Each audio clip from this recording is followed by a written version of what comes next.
Okay, so we'll today start Active Directory group policy, right? So Active Directory group policy also is a very important component, like IT core component, right? It is a part of the Windows Server, right? And also Active Directory. So it is very useful uh, to manage user environment. मतलब हमको अभी जैसा मैंने बताया कि हमारे पास ज़्यादा users है, राइट? 1000 2000 क्वांटिटी। तो कौन क्या कर रहा है हम उसका एडमिन या देखना it is very difficult, manager लोगों को या टीम लीड है जो भी उसके ऊपर।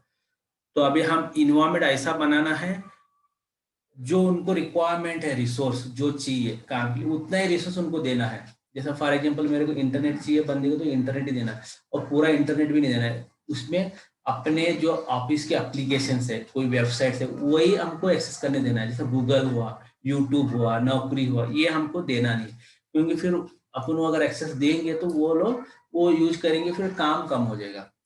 तो अपने को कैसा कंट्रोल करना, ऑटोमेटेड कंट्रोल करना है कि बोलने की जरूरत ही नहीं है। अगर यूट्यूब हम एक्सेस नहीं दिया तो यूट्यूब देखेगा नहीं, ऑब्वियसली चलेगा नहीं, राइट? तो उसको करना है तो काम है, नहीं तो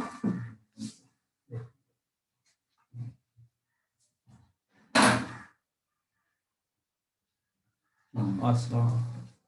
लाइट गई नहीं ना लगे लाइट नहीं है तो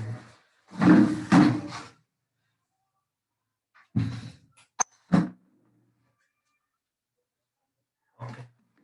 तो we have started active directory group policy, ठीक है? तो तो दोनों अभी ओके।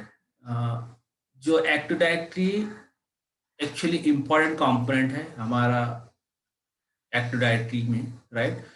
ये इसका यूज है, हम यूजर को किस तरह एडमिन या एडमिनिस्ट्रेशन करते हैं, या क्या एक्सेस देते हैं, क्या एक्सेस नहीं देते हैं, वो मेन इसका कॉन्सेप्ट है।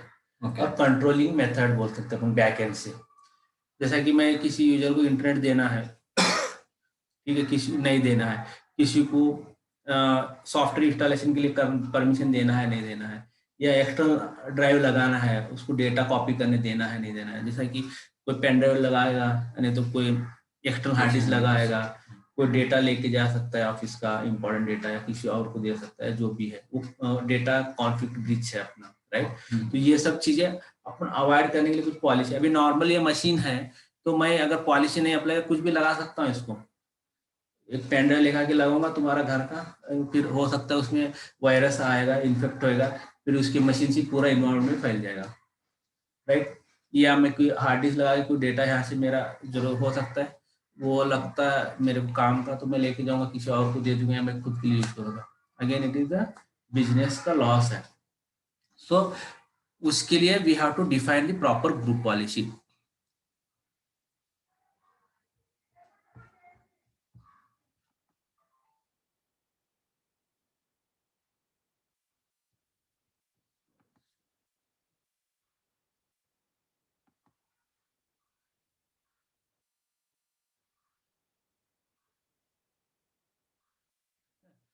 तो व्हाट इज, अगर डेफिनेशन वाइज अगर अपने को देना है, एक group policy object GPO is a virtual collection of policy settings. मतलब एक कलेक्शन है, एक सेटिंग का ग्रुप है और कुछ नहीं है। ये GPO can represent policy setting in the file system and in the active directory. मतलब मैंने बोला ना सिसवाल जो फोल्डर दो फाइल्स होता है उसमें जाके बैठते हैं, जब हम कॉन्फ़िगर करते हैं बैकएंड से, तो वो जाके वहां पे रिसाइड करेगा, वहां पे स्टोर होएगा। जब यूजर लॉगिन होएगा वहां से पुल करेगा डेटा, जो पॉलिसी रिट्रीव करेगा, फिर वो उसको अप्लाई हो जाएगा यूजर को, राइट? तो कहीं सेटिंग्स होना चाहिए, राइट? डेटा कहीं से तो आना चाहिए, कहाँ से आता है? एक्टिविटी की सर्विसेज का जो सिसवाल फोल्डर जो बोला था मैंने, जब भी एक्टिविटी हम कॉन्फ़िगर कर रहे थे वो फाइल, ठीक है, वहां से आता है। GPO settings are evaluated by client using the hierarchical nature of Active Directory. In a Active Directory environment, group policy is an easy way to configure computer and user settings on computers that are part of the domain. मतलब ये group policy जो भी domain को join machine है उसी को apply होगा, non domain join के लिए नहीं होगा, क्योंकि उसका मतलब ही नहीं, वो बाउंड्री में आता ही नहीं, right? Who is in the domain, work group में है या कुछ और इसमें है, तो उसको कुछ काम में नहीं आएगा, उसको इम्पैक्ट नहीं करेगा वो। तो who all join to that active directory domain, that security boundary. मतलब हम डोमेन मतलब कि हमारा एक सेक्रेटरी बाउंड्री है, मैं ना बाउंड्री बना लूँ, इसके अंदर मेरे ये सब है, उसके अंदर वालों को अप्लाई, उसके बाहर वाले को अप्लाई, कुछ मतलब ही नहीं है उसका, right? So it means in academic environment, group policy is an easy way to configure computer and user setting on computer that are part of the domain. मतलब वो जो भी पार्ट है उसके, या उसको ज्वाइन किया है, मेंबरशिप लिया है, उसको ही अप्लाई होगा। तो हियरार्ची ऑफ ग्रुप पॉलिसी, मतलब एक्चुअली ग्रुप पॉलिसी का एक ये सीक्वेंस है, किस तरह अप्लाई होता है। पहले कैसा लोकल, मतलब ये लोकल मशीन का भी एक पॉलिसी होते हैं, जो पासवर्ड सेटिंग हुआ, यूजर सिक्योरिटी, हर पॉलिसी होता है। पहले कैसा फ्लो होगा, पहले लोकल आएगा पॉलिसी, बाद में साइट, मतलब मैंने बोला ना साइट, मुंबई पूना एक साइट है, मतलब पूना का जो साइट को अपन असाइन किया वो पॉलिसी अप्लाई होगा। बाद में डोमेन, मतलब डोमेन जैसे डिजिसॉल डॉट, वो डोमेन है। उसके बाद ओयू ऑर्गेनाइजेशन की एचआर है, टेक्निकल टीम, वो एक ओयू।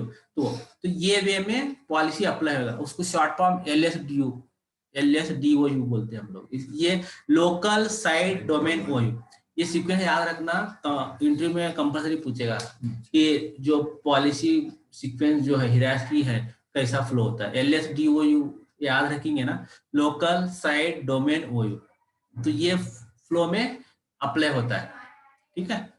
तो या कुछ doubt? Okay, so the future of group policy management were installed during the DC role installation. Many of the management features have not changed as compared to the previous version of Windows. Or to create a GPU group policy, we need to follow the steps given below.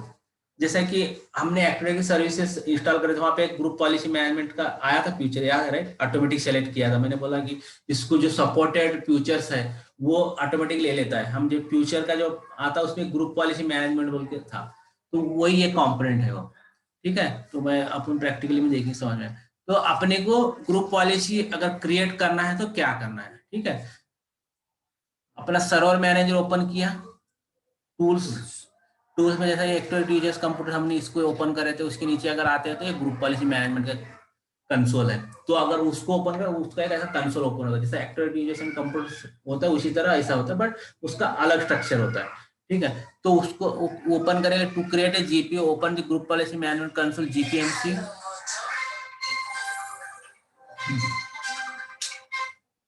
Hello, हाँ अस्सलाम वालेकुम। हाँ कहाँ पे भाई? हाँ हाँ, तो मैंने मेल नहीं देखा क्या आपने? मैसेज तो डाला था मैंने, मैसेज डाला था ना। हेलो, हाँ नहीं, मैंने मैसेज डाला था ना, आपने भी उसको रिस्पॉन्ड भी किया ना, सेशन तो है ना?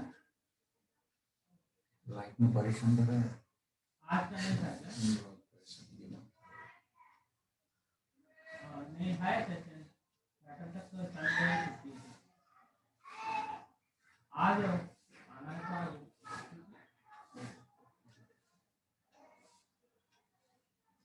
आज का मैसेज नहीं था क्या? आज मैसेज नहीं आया, कल डाले थे। इसलिए मैं आपको मैसेज करा था। हाँ, मैं भी फोन लगाने वाला था, डायरेक्ट नहीं वो, अच्छा वो गल का था, कंफ्यूज हो गया। अच्छा,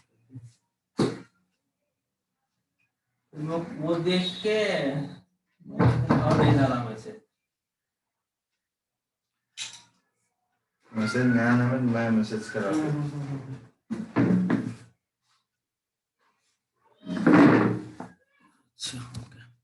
सो ठीक है, ओके। सो तो अपने को क्या करना है, group policy management console GPMC, to go to server, ये जाना है, ओपन करना है। ओपन करने के बाद इस टाइप का कंसोल है ये, पॉलिसी मैनेजमेंट फॉरेस्ट। अभी ये दूसरा डोमेन है, firewall.com, कुछ और है अपना डिजिसॉल डॉट, यहाँ पे आएगा digital.in आएगा उसकी जगह पे, ठीक है? तो ये अभी अपना ये डोमेन नाम जैसा कि है ऐसा, तो ये इस तरह का ओपन होगा। अभी उसमें अपने को क्रिएट करने के लिए बहुत सारे ये है, मतलब मेथड्स है। हमने जो OU क्रिएट किया, HR OU है, टेक्निकल टीम OU है, उसको राइट क्लिक करके भी हम कर सकते हैं। जैसा कि अभी फॉर एग्जांपल ये OU को आप हम पकड़ो, टेक्निकल टीम OU है अपने को, ठीक है? तो यहाँ पे अपन क्लिक करेंगे, create a GPO in this domain and link to here, मतलब क्रिएट करेगा GPO ग्रुप पॉलिसी ऑब्जेक्ट और इसको लिंक करेगा, वो भी करेगा। या नहीं तो हम यहाँ पे और एक ग्रुप पॉलिसी ऑब्जेक्ट बोल के है, यहाँ पे एक साइड से अंडर में यहाँ पे आता है। अगर मैं ग्रुप पॉलिसी ऑब्जेक्ट ऐसा ही इंडिविजुअल क्रिएट करूंगा, बाद में जिधर भी ओयो को लिंक कराना है करा सकूंगा मैं। जैसा कि टेक्निकल टीम को लिंक कराना है या एचआर को लिंक कराना है, जिधर भी कराना है मैं करा सकता हूँ। ठीक है, तो ऐसा है इसका। जैसा मतलब अभी फॉर एग्जांपल मैं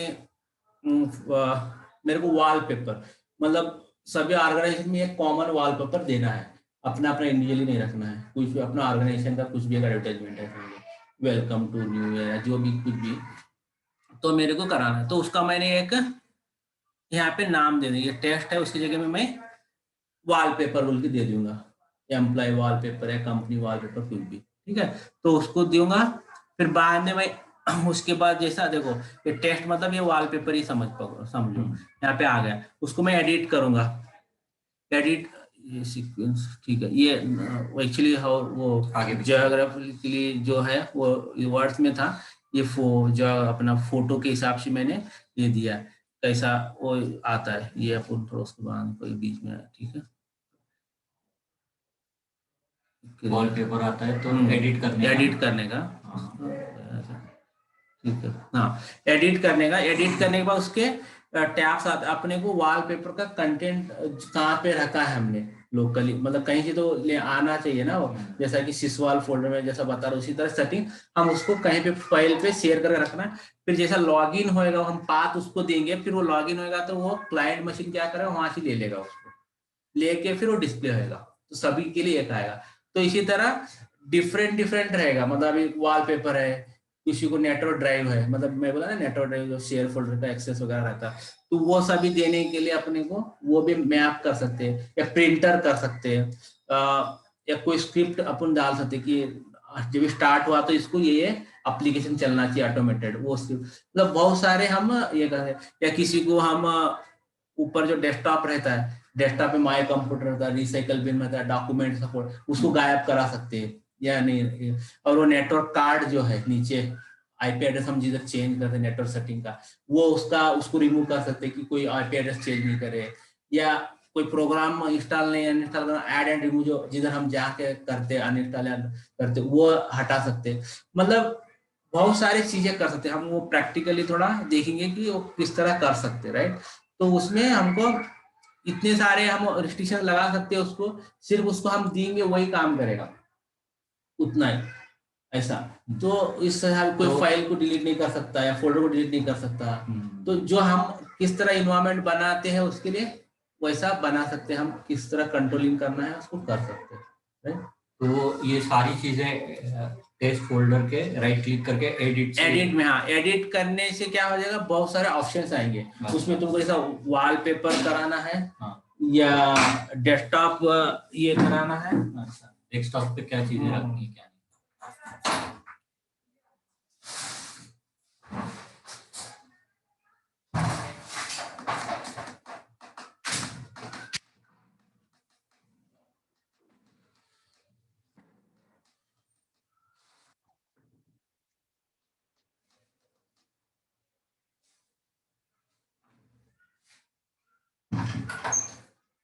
तो वो हिसाब से अपने को देखना है।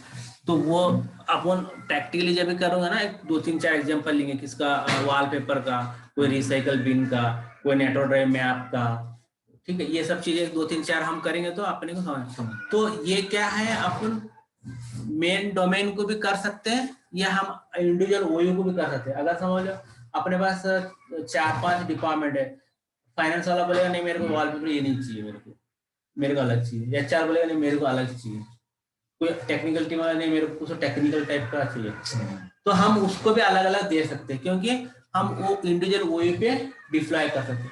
अगर वही हम अगर डोमेन पे करेंगे तो सबको वही आएगा, साइट पे करेंगे तो वही आएगा, राइट।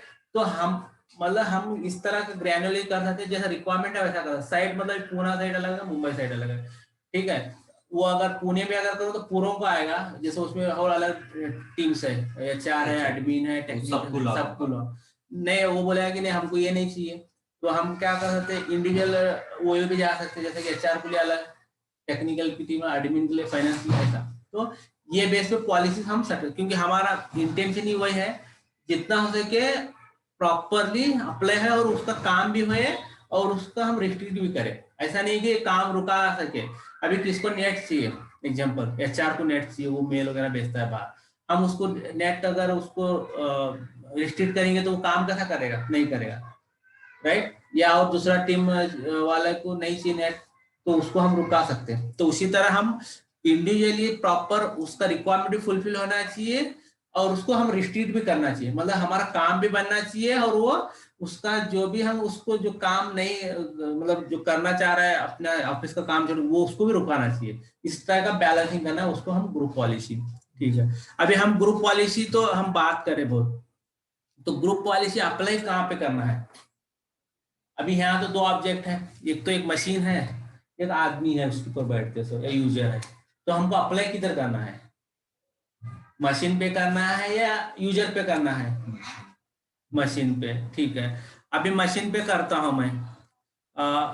जैसा कि आप है और तनवीर है, तो आप एक अलग डिपार्टमेंट के, ये अलग डिपार्टमेंट है, यानी तो आपका थोड़ा रूल एक ही डिपार्टमेंट, आपका थोड़ा रूल अलग है, तुमको थोड़ा एक्सेस अलग है, इसको थोड़ा एक्सेस अलग है। एक ही मशीन हमने दिया आपको, तो आपने आपका शिफ्ट में काम किया, लॉग इन किया, आप लॉग आउट पर चले गए और आए मशीन पे लॉग इन करें।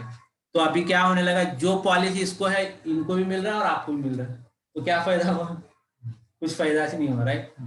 तो policy to apply on user level, मतलब आप कौन सी मशीन पे जाओ आपका ये पॉलिसी अप्लाई होएगा। मतलब या तनवीर के मशीन पे बैठो या मेरे मशीन पे बैठो, आपको जो भी पॉलिसी है वही आएगा। मतलब मेरे पॉलिसी जो है मेरे को आएंगे, वो मशीन को मशीन रिस्पेक्टिव नहीं रहेगा।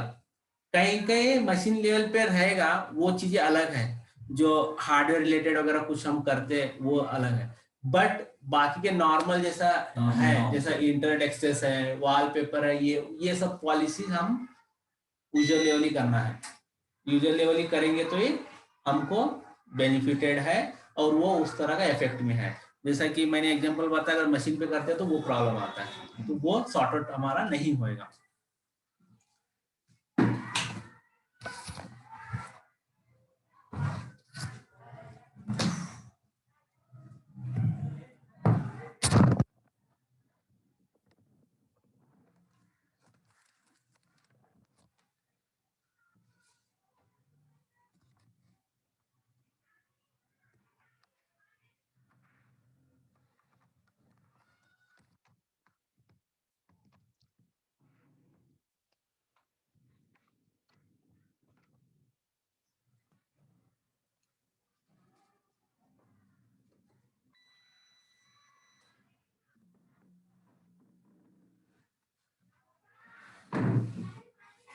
ठीक है, सो हम थोड़ा सा देखेंगे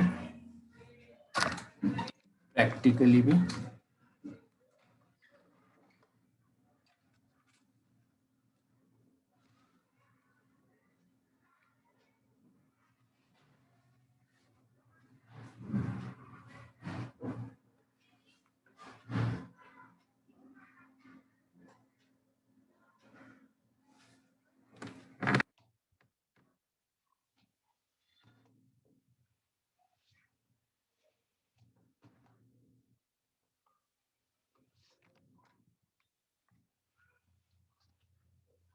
समझ गया, राइट। ग्रुप पॉलिसी भी बहुत इंपॉर्टेंट है एक्चुअली। ये इंटरव्यू में पूछेगा, रिज्यूमे में पूछेगा, ठीक है। एफडैक की डीएनएस डीएससीपी ग्रुप पॉलिसी, यही 4-5 ऑब्जेक्ट पे टिका हुआ है जो विंडोज सर्वर 2016 या 2012। विंडोज एडमिनिस्ट्रेशन की ये चीजें अगर पता है तो तुमको स्कोप है। ये मेजर कॉम्पोनेंट है, मतलब इसके बिना कुछ चलता ही नहीं, तुम्हारा इन्वायरमेंट ही नहीं चलता है। ये सब इतना तो मिनिमम चाहिए। उसके बाद एक फाइल सर्वर आता है जो फाइल वगैरह स्टोर करता है, और एक प्रिंट सर्वर आता है। वो ज्यादा कुछ इतना हार्ड नहीं, सिंपल है वो, तो थोड़ा मैं समझाऊंगा। तो ये 5-6 तुम्हारे पास ऑब्जेक्ट्स है, उसके बारे में मालूमात है, तो तुमको विंडोज सर्वर एडमिन का स्कोप में बैठते तुम आराम से। DNS, DSCP, Active Directory, first act directory, DNS, DSCP, group policy, file server, print server, 6-7 component है। फाइल सर्वर का हम जो शेयर फोल्डर एक्सेस करते हैं ना, उसका वो बताऊंगा मैं। प्रिंट सर्वर भी सिंपल रहता है, अपने को कुछ नहीं, प्रिंट का उस पर ड्राइवर्स कॉन्फ़िगर करने का रहता है। फिर वो प्रिंट अपने को जो मशीन कनेक्ट होता है, वो ड्राइवर्स को डाउनलोड करना है अपने मशीन, फिर वो प्रिंटर उसको कनेक्ट कर सकते हैं। सिर्फ जब अपन करते हैं ना वर्ड डॉक्यूमेंट एक्सेल, तो वहाँ प्रिंटर डिस्प्ले होता है, वो प्रिंटर सेलेक्ट करना, प्रिंट बस सिंपल रहता है। सिर्फ ड्राइवर्स का रहता है, और एक प्रिंट स्पूलर बोल के एक सर्विस चलती है उसके लिए, वो एक या वो चलना चाहिए, तो जब वो प्रिंट सर्वर चलता है, नहीं तो नहीं काम करता है। ठीक है, सो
सो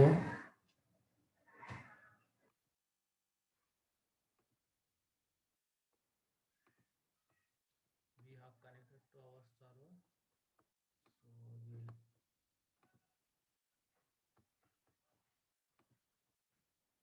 start our domain controller.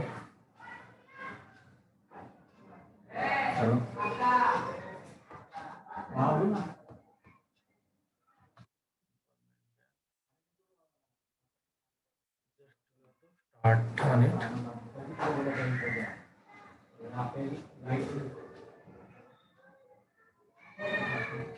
तो एक काम है, मतलब आगे जाते हैं, मैं क्या करता हूँ, मेल भेजता हूँ।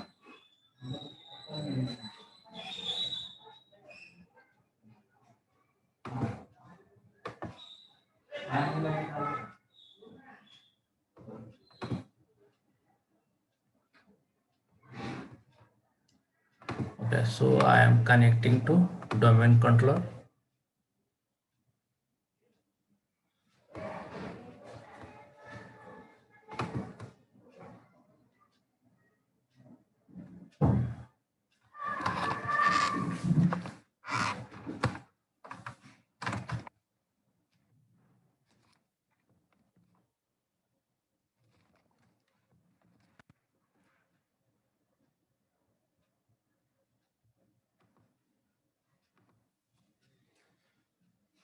So it will start a moment.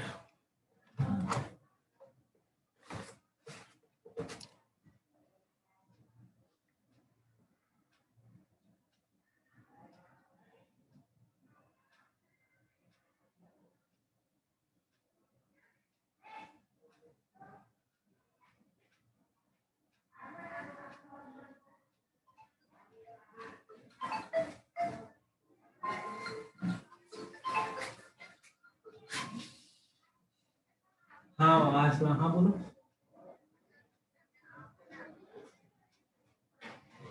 अच्छा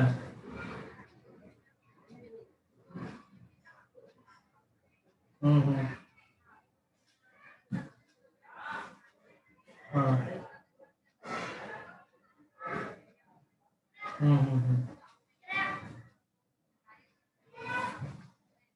ठीक है, चले आप। हाँ ठीक है, आप 12 के बाद ही आना, मैं सेशन में होगी, ठीक है। 12 सवा 12 तक आओ अभी मतलब। हाँ 12 के बाद, मैं 12 बजे बोला था ना, 12 10 से 12 क्योंकि मेरा सेशन चल रहा है, ठीक है। ठीक है, ओके। हाँ ठीक है, ठीक है।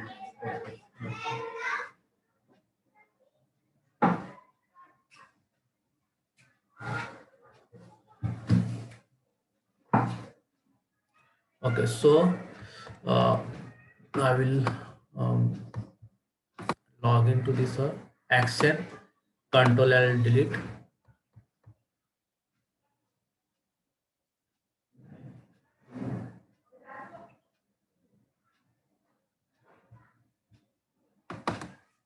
I'm typing password.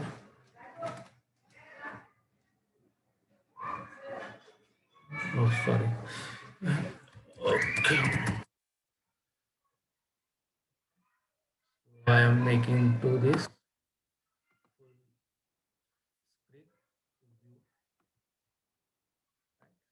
So this is our domain controller, right?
Okay, so we have opened server manager, then we have to click on tools. So it will display the all MMC, Microsoft Management Console.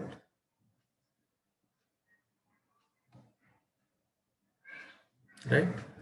So you can see this is the group policy management. So I am clicking on group policy management console. So it will open up the console, right? This is the way how it looks. This is how it looks. Group policy management, my domain is displayed here digisol.in because our domain is the digisol.in, right? Now I am expanding. You can see here it is displayed domain and it is showing the site we like no, we don't have more sites as of now, only we have single site, means it is, so it is not showing here. Group policy modeling, this is a group policy result. So once we apply, we can verify here what policy has been applied to that OUR domain, like it will show. Now as of now we did not configure any policy, right? So that's why it is not showing. So we will define policy, right? Here we will go. So under the digisol dot, you can see the default policy.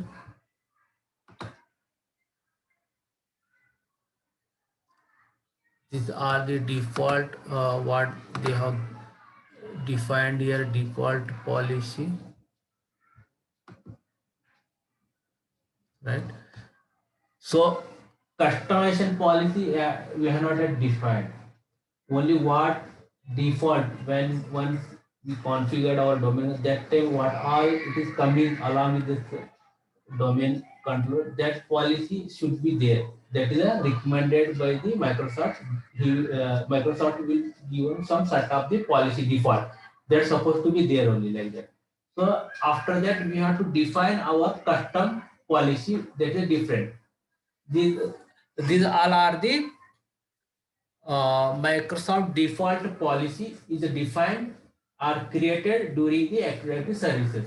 Okay, so we first will go with the default policy, then we will define on custom policy. Okay, so if you see here in a default policy, there is a Windows setting and one is the security setting. Security setting, underneath there is a account policy and password policy. We talked about the account, how to create and what is the password, all these things. Some info we have discussed, but we did not discuss what type password we have to keep, what is the length of the password, what is the lockout policy, right? So we did not discuss. So that point we will discuss here. That is very important. This is called a security policy, means users related security, how we have to control user security and how we have to avoid any breach in security. So if I not defining any policy, password policy, people will something will put this 4 letter 1 2 3 something like that, right? So I have to force them to keep the proper password. Proper means minimum 8 digit, then uppercase, lowercase, number, special character. These are all the combination, right? That is called the complexity requirement. Means nobody can easily decide. Okay, password ये हो सकता है. If I am not applying policy or not defining policy, security policy, people will put their name only. जो भी नाम है वो डाल देगा या उसका गर्लफ्रेंड का नाम डाल देगा. That is not a right way. We have to keep such a password. Nobody can guess it. मतलब कोई भी नहीं गेस करे क्योंकि इट इज वेरी रिस्की. अगर कोई किसका तो पासवर्ड किसको तो पता चला वो तो उसका तो प्रॉब्लम करेगा, बट बिजनेस का भी प्रॉब्लम करेगा. कुछ भी गलत सलत डेटा किसको तो दे देगा, राइट? या कुछ लीक हो जाए, कुछ भी हो सकता है. So that's why password policy is the very really strict and किसी का जॉब भी जा सकता है. हमारे पास ऐसा एक केस हुआ कि वो बंदा शिफ्ट में नहीं था. उसने फोन किया, मेरे को ये काम करना है, तेरा पासवर्ड यूजर नेम दे दिया भाई ने. फिर उसने कुछ एग्जीक्यूट किया, वो कुछ फट गया. जब 2 घंटे में पता चला कि सब लोगों को मेल से आना बंद हो गया. फिर मालूम पड़ा तो तू तो शिफ्ट नहीं था, तो कैसा किया? नहीं मैंने इसको दिया था, तो इसको दिया था, चलो दोनों अभी तो निकाल दिया उनको. So it is very danger. कभी भी कहीं पे भी दोस्ती खाता है, दोस्ती ऐसा कुछ समझना नहीं. Password cannot shareable to anybody.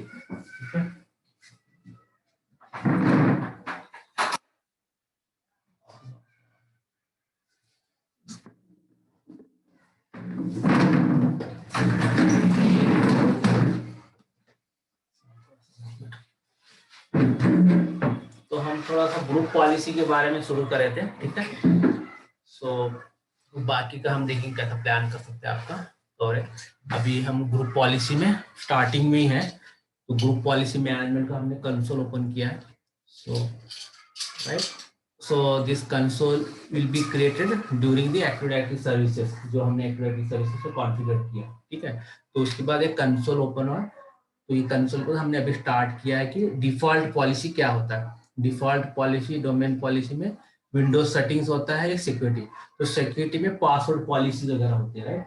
तो वो हमको एक्सप्लेन कर रहा था. तो what is the password policy? जैसा कि password, if you are not defining any policy in password, so people can keep anything 1 2 3 4, maybe they will keep their own name, something like girlfriend name, something like that. So that is not allowed. So we have to define some requirement or policy to force user to put the password properly, like caps lock is upper case is there, lower case, character and numberings, like that. The combination, that is called a complexity requirement, right? And minimum length would be 8 10, depend upon, like that, how we are keeping, right? So these are the password requirements. We have to define it as a system admin or server admin. We have to define ourselves in the our domain controller default policy. There is a default is there from Microsoft. You can keep the default, or you can make it customization. You can make some changes also if required, or you can go with the default our Microsoft one, right? So first is the enforce password policy. 24 passwords remembered. So what is meaning of the remember 24 password remembered? Means I am keeping today one password, after 40 days I am changing another, second, third. So it will take 24 remembrance. So what all 24 is there, that will not going to take again same password. Okay, after 25 or 26 it will take 24 same. What suppose 1 2 3 you have kept, in second time 1 2 3 4, so same will not be repeated again. So that is the called a remembrance, right? So we can define less or more, but that is the called. So we cannot keep same password. 1 2 3 I will again, I have next month I will 1 2 3, no. 1 2 3 4 you will next month, you know, that is not allowed, because anybody may be guess your password, then you are using same password, maybe that will be taken advantage. That's why that is the remember, that is that changes will happen. So we that remembers how many times it is remembering, right? And maximum password age 42 days. Default is 42 days. So once you set the password, so that password age means उसका उम्र, तो उसके बाद वो और expire होगा, आपको reminder आएगा कि तुम्हारा पासवर्ड एक्सपायर होने वाला है, then you have to change it, right? तो 42 डेज डिफॉल्ट, ये डिफॉल्ट याद रखना है। बाकी कस्टमाइजेशन तो कुछ भी कर सकते हैं, कस्टमाइजेशन का हर कंपनी का बहुत अलग अलग होता है, तो don't go with the customization, just go with the Microsoft का रिकमेंडेशन। माइक्रोसॉफ्ट क्या बोल रहा है, तो हमको ये रिकमेंड करना है। अगर आपने उसको कुछ मॉडिफाई करना है या करना है, तो that is again different issue. तो मिनिमम अपना पासवर्ड का एज क्या होता है, 42 डेज। तो ये आपको याद रखना, कोई भी पूछता है आपको 40 से 42 डेज का नॉर्मल रहता है, 42 डेज माइक्रोसॉफ्ट का रिकमेंडेशन है, ठीक है। मैक्सिमम पासवर्ड एज 42 डेज हुआ, मिनिमम पासवर्ड एज 1 डेज है। मिनिमम पासवर्ड की क्या जरूरत है, एक्चुअली जरूरत नहीं है, क्या जरूरत है? Sometimes it requires. Why? Sometimes. I don't know actually the scenario, but Okay. I'm not getting. Right, okay. So पास अभी जैसा कि आपने आज चेंज किया पासवर्ड, ठीक है, अभी आपका एक्सपायर हुआ, आपने चेंज किया अभी जस्ट 10 बजे, अब हम ट्राई कर रहे 12 बजे, हम ट्राई कर रहे 2 बजे, हम ट्राई कर रहे 4 बजे, is it required? Not required. So अगर ऐसा कोई करता है तो उसको रिस्ट्रिक्शन दिया है, तो ही can not change unless until एक दिन होने, मतलब 24 1 डे, मतलब हाँ, 24 आवर्स बाद ही करना है उसको, अनलेस अंटिल उसके पहले नहीं कर सकता है। अभी कोई करता है फिर चेंज करते रहेगा नहीं तो, या कुछ, तो उसका एक लिमिटेशन दिया है कि हम वो अननेसेसरी चेंजेस नहीं करें, क्यों कई के लिए अभी तुम चेंज करता है, उसका रेप्लिकेशन होता है एक्टिव डायरेक्टरी सर्विसेज में, उसका एक लेटेंसी भी बन जाता है। अभी तुम 10 टाइम चेंज करेगा, 10 टाइम उसका अपडेट जाएगा उसके सर्वर पे, राइट? तो that is the called network latency और नेटवर्क डेटा, ठीक है। तो ऐसा एक ही पकड़ के 1000 लोग पकड़ेंगे तो कितना हुआ? So that is the one limitation. So we'll define here, because if you don't define anything, user will do anything. समझे आप? अगर नहीं का ऐसा नहीं सोच रहा, ऐसे बहुत सारे एक से एक नमूने रहते हैं कि करने वाले, तो if you are not defining anything, then they will do anything if they like, right? तो उसके लिए हमको डेफिनेशन और डिफाइन पॉलिसी करना ही है। तो माइक्रोसॉफ्ट ने कई के लिए आया है कि ये पॉलिसी, क्योंकि वो ऑब्जर्व किया है कि ऐसे ब्रीच होते हैं, ऐसे इश्यूज होते हैं, उसके लिए, राइट? तो ऑर्गेनाइजेशन ने क्यों पासवर्ड पॉलिसी, शेयरिंग पॉलिसी का बनाता है स्ट्रिक्ट रूल, क्योंकि ऐसा बहुत सारे देखे हैं कि इश्यूज, तो किसी का पासवर्ड किसको देंगे, कोई तो लॉगिन करके कुछ तो काम कर रहा है, तो that is not allowed. Password is very important like tool or this for individuals, right? So he has to use his own password, not to others password, or he should not give to others to his own password. Okay, it is a very strict rules in the company organization, right? So now it is a minimum खत्म होगा, minimum password length 7 characters। तो आपका जैसा कि 1 2 3 4 5 6 7 ये जिस तरह आप बोलते हैं, मतलब मिनिमम 7 तो कैरेक्टर्स तो रहना चाहिए। अभी कोई 2 रखेगा नहीं तो 1 रखेगा नंबर, तो वो नहीं। अगर मैं आगे ऐसा पॉलिसी नहीं डिफाइन करा, कुछ तो 1 0 डालेगा नहीं तो डॉट डालेगा, it is not right, right? So we have to define some, साथ में जो अपर केस है, लोअर केस है, वो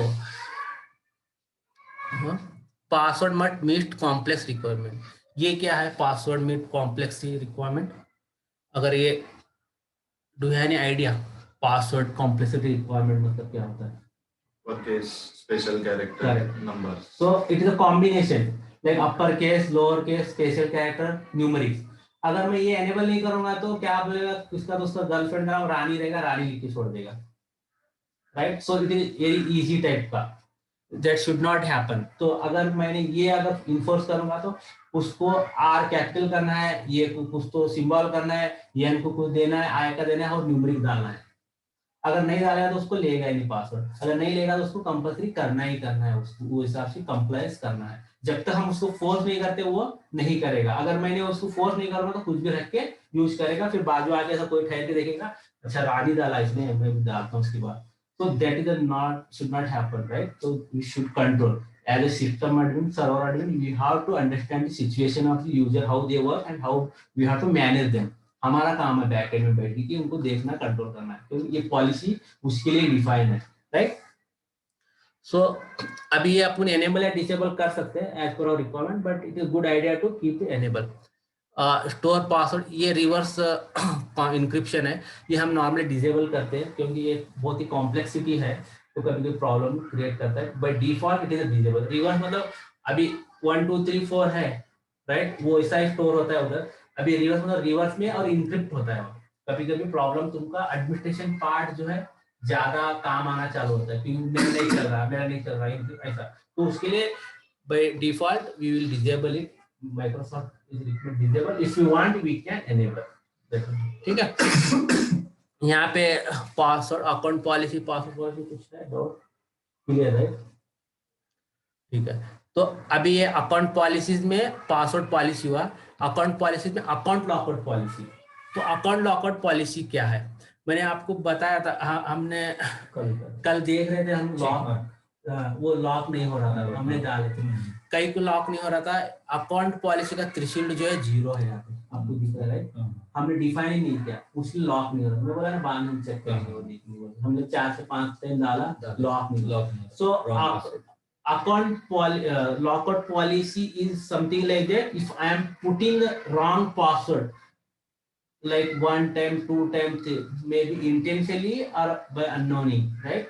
So it will calculate that threshold. If I define 3 here, it will calculate 3 times, then 4 times it will, your account will be locked out. Like 15 minutes, 30 minutes, depend upon the hour, what time you have given to him, right? So either he has to wait for till that time, or he has to contact to service desk or technical team to unlock his account. That is the saving for misusing that account. Maybe we don't know, right? System doesn't know whether he is using his own account or maybe somebody trying to log into his machine. So that is the policy works in that way. It will automatically get locked. Maybe we will give 3 threshold, 4 threshold, 5 threshold, depend upon our requirement. But minimum we recommend 3 is the good.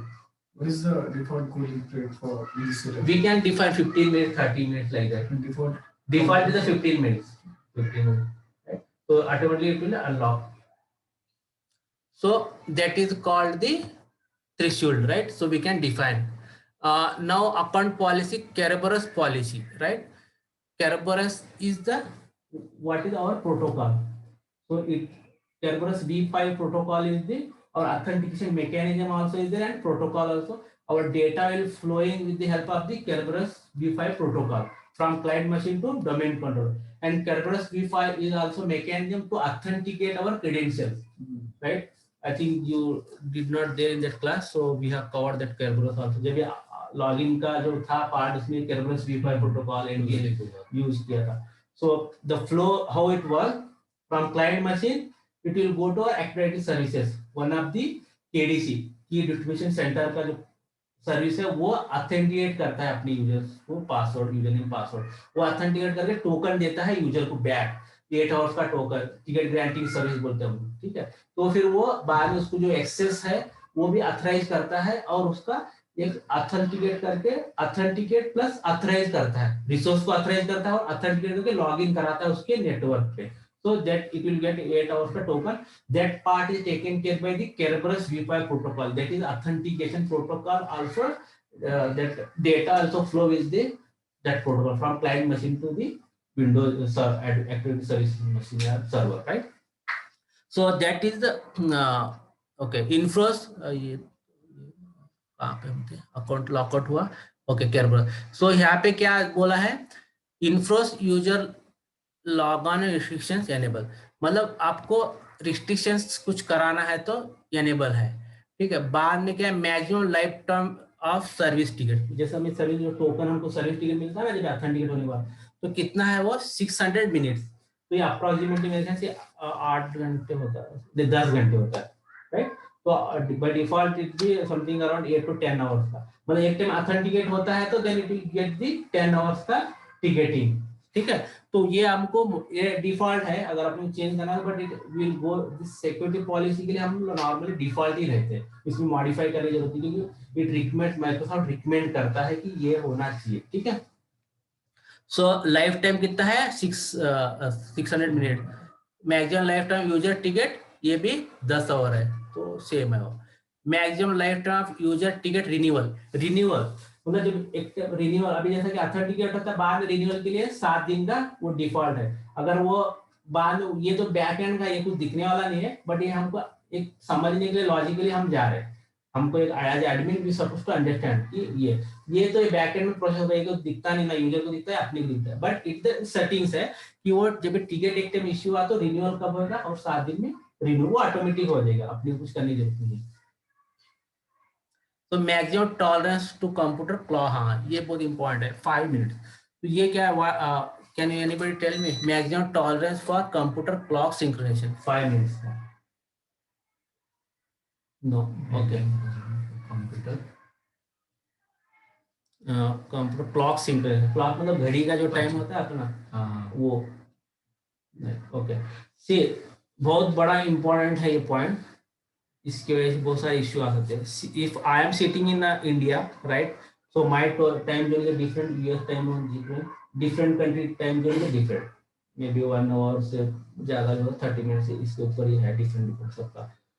So suppose if I am sitting in India Pune location, right, so I supposed to authenticate my client machine to Pune location, right, it should not go to US because that US time zone would be different from my Indian time zone, right. So if suppose my activity service is running on the Pune, I am sitting somewhere around the India, right, any location or maybe in the office, right. So my machine time also should be same Indian time zone as my server time, right? Because I am connected to my network, right? My corporate network. So then it's supposed to be my either desktop or laptop should be same, but it should be differ between 5 minutes.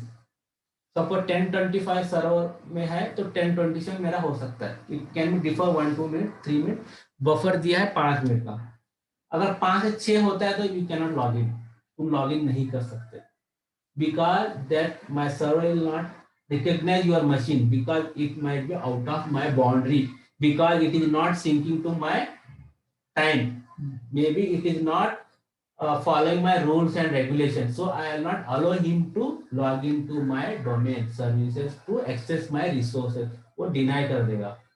So that is a called the ये buffer time दिया, क्योंकि buffer time देना है ये 2-3 minute का हो सकता है मैक्सिमम डिफरेंस, जैसा कि इधर 1 मिनट का इधर सेटल, तो वो ठीक है, तो उसमें क्या नहीं दिक्कत है। अभी जैसा कि हर घड़ी का भी 1 मिनट 2 मिनट डिफरेंस हो सकता है, पहले होता था, अभी डिजिटली है, बहुत कम चांसेस है, तो पहले 5 से 10 मिनट भी हम बफर रखते थे जो एनालॉग घड़ी रहते थे, अभी डिजिटल है, ज्यादा 1 से 2 मिनट का डिफरेंस होता है। So that is the called वो बफर जो सिंक है, तो उसको हम बोलते हैं NTP, network time, NT time बोलते हैं उसको, जो वो एक चलता है उसकी भी, अपने को विंडोज टाइम भी एक सर्विस चलता है क्लाइंट मशीन में, आपने देखा होगा, वो काम करता है सिंक करने के लिए आपके लोकल मशीन को, उसको एनटीपी सर्वर भी, जो टाइम सर्वर जो बोलते हैं हम, आपको अपने ऑर्गेनाइजेशन में एक सर्वर रहता है टाइम सर्वर, वो एग्जैक्ट टाइम लेके सिंक करके वो एक्टिवेटेड सर्विसेज डोमेन जो चल रहा है उसको सिंक कराता है, वो एक्टिवेटेड सर्विसेज क्या करते हैं बाकी क्लाइंट मशीन्स को सिंक कराता है, तो क्योंकि लॉगिन करना, अगर वो डिफरेंस आता है तो लॉगिन ही नहीं होगा, ठीक है, मतलब सिक्योरिटी रीजन, क्योंकि वो समझ आएगा कि ये मेरे बाउंड्री में नहीं आ रहा है, राइट। तो that is the called the ये maximum tolerance to computer clock synchronization, ठीक है, ये समझ में आया। अब सर इंडिया के अंदर भी टाइम जोन अगर देखेंगे तो साउथ में और नॉर्थ में अलग अलग, ईस्ट में देखेंगे, हाँ करेक्ट है, मोर देन 20 मिनट्स का डिफरेंस है, राइट एग्जैक्टली, हाँ उसका भी है। अभी जैसा कि आपका एक XYZ इंडियन जोन की जो बात करेंगे तो टाइम जोन एक ही है। टाइम जोन एक, लेकिन हाँ, मैंने आपका मैं एड्रेस करता हूँ, आप समझा मैं पॉइंट आपका, वो पॉइंट सही है। अभी जैसे कि आपका XYZ कंपनी है तो उसके साइट्स रहेंगे 5-6, राइट, जैसे पुणे, हैदराबाद, चेन्नई, कोलकाता, इधर ऐसा ये तुम्हारा पॉइंट यही बोल रहा है। So then you have the individual domains, जैसे कि पुणे साइड में तुम्हारा पुणे का है तो तुम महाराष्ट्र के नॉर्मली तुम पुणे को ही आएंगे, राइट। जैसा कोलकाता, बंगाली वाला उसका डिफरेंस रहेगा, तुम बोले 10 मिनट, तो वहां पे मेरा रहेगा ना एक्टिविटी सर्विसेज, तो वो उसको कनेक्ट होगा ना, पुणे को तो नहीं आएगा। व्हाट माय पॉइंट, तो वहां का वो उसको सिंक कर लेगा क्योंकि उसको पता है उसका टाइम उसको ही मैच करेगा वो, तो पुणे के लिए तो नहीं आएगा, राइट। उसी तरह चेन्नई अगर मैं जाऊंगा, चेन्नई में मेरा एक्टिविटी सर्विस चल रहा होगा ना, तो वो वहां का जो मशीन, जो क्लाइंट मशीन किसको जाएगा, पुणे को नहीं आएगा वो, इट विल शो सीधी लोकल। नॉर्मली कैसा होता है, always client machine look for the local site, not remote site. अगर ये नहीं मिलता then it will go for the remote site. तो ऐसा हो ही नहीं सकता क्योंकि more than one domain control तो रनिंग रहेगा ही। अगर उसके पास उतना साइट है, 1000-2000 लोग यूज कर रहे हैं एक साइट पे, तो 1 से 2 तो डोमेन रखेगा ही वो, ऐसा तो नहीं बैठेगा वो। तो that is the concept how it work. तुम्हारा पॉइंट वैलिड है, but it will work like in this scenario, ठीक है। हाउ टू शेयर डाउट,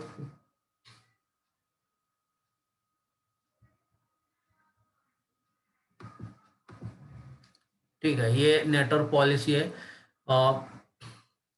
ये तो ऐसा सिक्योरिटी आइडेंटिफायर का ट्रांजेक्शन का है ये। So by default it will be disabled on network, तो उसका कुछ चाहिए नहीं। नेटवर्क सिक्योरिटी में policy, network security do not store LAN manager hash value. Hash मतलब वो हैश जो रहता है वो स्टोर नहीं करना नेटवर्क पे, उसका बोलना मतलब नेटवर्क सिक्योरिटी का है। मतलब जो नेटवर्क पे रिसोर्स अपने एक्सेस होते हैं उसके रिलेवेंट है। Do not store LAN manager है, तो लैन मैनेजर का जो डिटेल्स रहता है वो स्टोर नहीं करना बोल के है, वेनेबल है। और नेक्स्ट पासवर्ड चेंज, मतलब जो पासवर्ड चेंज वैल्यू वो नहीं चेंज। तो network security force log off and log on hour expire. तो ये एक सिक्योरिटी है। जैसा कि लॉग ऑन आवर तब एक्चुअली कैसा रहता है, अभी जो कॉल सेंटर्स रहते हैं, कॉल सेंटर्स में आपको लॉग ऑन आवर्स रहते हैं। जैसे कि 8 बजे लॉग इन किया, आपको 4 बजे आपका लॉग आउट है, तो आप कंपलसरी आपको 4 बजे करना ही करना है, आपको 5 मिनट भी नहीं आ सकते। तो उसके लिए वो एक पॉलिसी अप्लाई करेंगे तो आपको सीधा ऑटोमेटिक एक पॉपअप आएगा 5 या 15 मिनट पहले, your log out time is going to expire. तो फटाक से तुमको सेव करके हटना है। अपना टेक्निकल टीम जैसा नहीं है कि मैं 4 बजे बाद 6 बजे बैठो 8 बजे तो नहीं, बट कॉल सेंटर के लिए इस तरह का रहता है। लॉग इन टाइम और लॉग आउट टाइम बहुत इंपॉर्टेंट रहता है। तो हम यूजर लेवल पे डिफाइन भी कर सकते हैं उसका, उसके बाद behind that time he can not log in to machine, ऐसा भी डिफाइन कर सकते हैं, राइट। क्योंकि सिक्योरिटी रीजन है वो, क्योंकि उसको उतना ही काम करना है और वो उसके रिसोर्स उसके अंदर मशीन पे रहते हैं, एक्सेस करता है। It is important for business, ठीक है। अपने टेक्निकल वालों का उतना रिस्ट्रिक्शन नहीं रहता है, हमको ऑलमोस्ट एक्सेस रहता है, हम उस टाइप का कोई इम्पैक्ट नहीं करते बिजनेस को, क्योंकि हम बैकएंड के सपोर्टर्स है टेक्निकली। सो उसके लिए हमको खुलेआम एक्सेस रहता है, हम कभी भी लॉग इन करो, घर से लॉग इन करो या कुछ। बट कुछ लोगों को जो है कुछ काम करते हैं उनको घर से भी अलाउ नहीं करते, they have to go to their office and they have to log in by their machine only, ऐसा भी रहता है रिस्ट्रिक्शन, ठीक है। तो it is one part of that restriction, ठीक है। तो हैश वैल्यू तो सर बताओ। हैश जो अभी अपना पासवर्ड अपन कुछ टाइप कर क्या आपको नहीं दिखता है, हैश या डॉट राइट, तो वो सेव करके नहीं रखना बोला, वो नेटवर्क पे सेव नहीं होना चाहिए, सेव नहीं होना चाहिए, वो स्टोर नहीं होना चाहिए, क्योंकि मिसयूज हो सकता है, राइट। तो अगर नेटवर्क पे कहीं पे भी है then somebody will hack, right, information, वो स्टोर नहीं होना चाहिए। कल एक सिनेरियो आया था, मेरा कलीग कर रहा था काम ओके। तो ये हैश वैल्यू डिवाइस की रहती है या फिर पर्टिकुलर एप्लीकेशन की रहती है, वैसे वो डिवाइस की नहीं रहती है, बट कोई एप्लीकेशन का लॉगिन क्रेडेंशियल है, उसमें पासवर्ड है या कुछ हैश है कुछ, वो तुम्हारा क्लाइंट मशीन से फ्लो होता है, राइट। कैसा होता है, नेटवर्क पे ही फ्लो होता है, राइट। तो नेटवर्क पे जो लैन मैनेजर जो रहता है वहां पे स्टोर नहीं होना चाहिए बोला। अभी जैसा मैं पासवर्ड डालता हूँ, पासवर्ड मेरा कहीं भी स्टोर नहीं रहना चाहिए बीच में, राइट। स्टोर रहना चाहिए क्या, नहीं रहना चाहिए, क्योंकि मिसयूज हो सकता है। तो दैट इज कॉल्ड, वो स्टोर नहीं होना चाहिए, इंफॉर्मेशन बोलना चाह रहे नहीं, इसके अलावा और कहीं यूज होता है क्या, हैश वैल्यू कहीं और भी आता है क्या, मतलब ये तो समझ में आएगा। हाँ। अभी कल का सिनेरियो था, कल टिकट आया था हमको, एक बंदे का एक एप्लीकेशन था डिजाइन का, जो चल नहीं रहा था, बंद हुआ था, तो उसने क्लाउड में एन सेंट्रल में जाके कुछ तो उसका पैच रन किया, अच्छा, और वहां से उसको हैश वैल्यू मिला, वो वहां से उसने एक्सक्लूड किया, एक्सक्लूड करके वो हैश वैल्यू लिया, वो पास किया, फिर उसने वो कहीं तो डाला। नहीं, समझ में नहीं आया वो मुझे। एप्लीकेशन कॉन्फ़िगरेशन है, वो अलग चीज है, तुम जो बोल रहे हो ये अलग चीज है। वो जो वो कुछ सेटिंग जो कॉन्फ़िगरेशन होता है ना, वो एग्जीक्यूट करके उसने वैल्यू लेके वो डाला, फिर हाँ। इंटीग्रेट किया उसने सब एप्लीकेशन कुछ के किया बाद, उसने। वो अलग चीज है, ये अलग चीज। ये जैसा कि मैंने कुछ पासवर्ड डालता हूँ, या तो ये मेरा पासवर्ड कहीं पे स्टोर नहीं रहता है। जैसे कि आफ्ताब ने पासवर्ड डाला, वो अपने एक्टिव सर्विस में स्टोर नहीं रहता है, राइट। सिर्फ वहां पे उसका एक सर्विस चलती है, वहां पे उसका वो रहता है, वेरीफाई करता है तुम्हारे पासवर्ड अगेंस्ट में, राइट। तो कहाँ पे बीच में कहीं पे भी स्टोर नहीं रहना चाहिए, राइट। तुम्हारा एक्टिविटी सर्विस है, तुम्हारा क्रेडेंशियल्स है, बट वो सिक्योर है, तुम्हारा इन्वायरमेंट है। अभी मैं यहाँ पे बैठा हूँ, कुछ डाल रहा हूँ, मेरा फ्लो हो रहा है इंटरनेट से, फिर बाद में ऑफिस जा रहा है। तो अगर कहीं पे बीच में या कोई डिवाइस, नेटवर्क डिवाइस पे या लैन स्विच पे अगर स्टोर रहा, तो कोई भी हैक कर सकता है। तो दैट शुड नॉट हैव, मतलब वो नहीं होना चाहिए, उसका मीनिंग है। तो वो सीधा यहाँ एंड टू एंड होना चाहिए, मतलब मैंने यहाँ पे टाइप किया, वो वहां पे मेरे सर्वर, जिधर मेरा सर्विस आना चाहिए वहां पे ऑथेंटिकेट हुआ, खत्म हुआ मेरा काम, बाकी का बीच में क्या जरूरत है मेरे को, वो उसका मीनिंग है। ये समझा। वो अलग है। तुम जो बोले ना, वो हैश जो फाइल दे के वो एप्लीकेशन को इंटीग्रेशन कर रहा है, तुम हैश फाइल डाले हो तो एक जनरेट करता है कोड, इंटीग्रेट करने के लिए तुम्हारा उसके बीच में कम्युनिकेशन टॉक को एनेबल करता है, डिफरेंट। वो एप्लीकेशन पे वो हैश वैल्यू डालने पर चला था। हाँ, चला था वो। एक तुम्हारा अभी एप्लीकेशन को इंटीग्रेट कर रहे तुम ये डिवाइस से या कोई इससे, तो वो समझ में आ रहा, तो वो कम्युनिकेट करा फिर उसका कोडिंग से, वो डिफरेंट। का हो क्या और राइट होगा, ठीक है। लास्ट में ये सर्टिफिकेट है, एक्चुअली सर्टिफिकेट एडमिनिस्ट्रेटर, ठीक है। ये ओके, अभी कैसा है, और एक अपनी चीज आती है, एक तो हम लॉगिन जब भी करते हैं, एक यूजर नेम पासवर्ड डालते हैं, ये एक जरिया है अपना ऑथेंटिकेट करने। दूसरा एक है ऑफिस 365 MFM जो बोलते हैं, मल्टी फैक्टर ऑथेंटिकेशन, तो नेक्स्ट लेयर ऑथेंटिकेट बोलते हैं, क्योंकि अगर मेरा यूजर नेम पासवर्ड किसी को तो पता चला तो लॉगिन कर पाएगा। बट MFM में अगर एनेबल करूंगा तो वो आपका जो ईमेल आईडी या मोबाइल डिवाइस पे कोड आएगा, ठीक है, OTP वन टाइम पासवर्ड जो बोलते हैं, एक 10 मिनट 15 मिनट के लिए वैलिड रहेगा। तो जैसा आप नेक्स्ट लेवल अगर वो अकाउंट पे एनेबल है तो वो पासवर्ड आएगा। अगर गलती से किसी ने मेरा हैक भी किया, ठीक है, बट नेक्स्ट लेयर का जो ऑथेंटिकेशन वो हैक नहीं कर पाया, क्योंकि मेरा मोबाइल डिवाइस है, मेल आईडी मेरे पास है, तो वो एक सेकेंड लेयर ऑथेंटिकेशन बोलते हैं। और एक दूसरा एक लेयर का ऑथेंटिकेशन होता है सर्टिफिकेट ऑथेंटिकेशन हम बोलते हैं।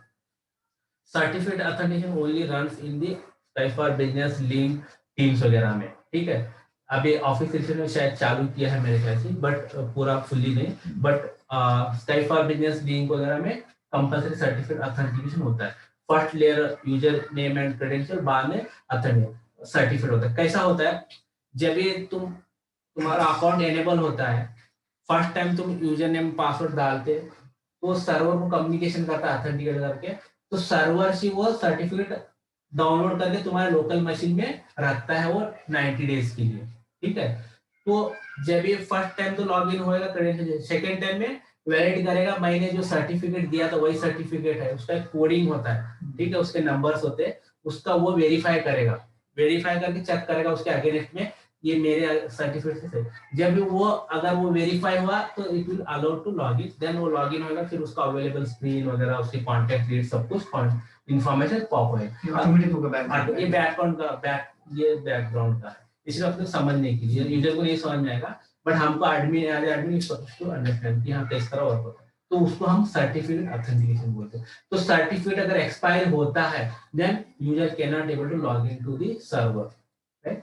User can create his signature automatically or not signature, certificate cannot created by user, that is created by the server admin or server side part, user side का part नहीं है वो, server side का, server पे store रहेगा वो उसके application के रिलेटेड, उसके करस्पॉन्डिंग।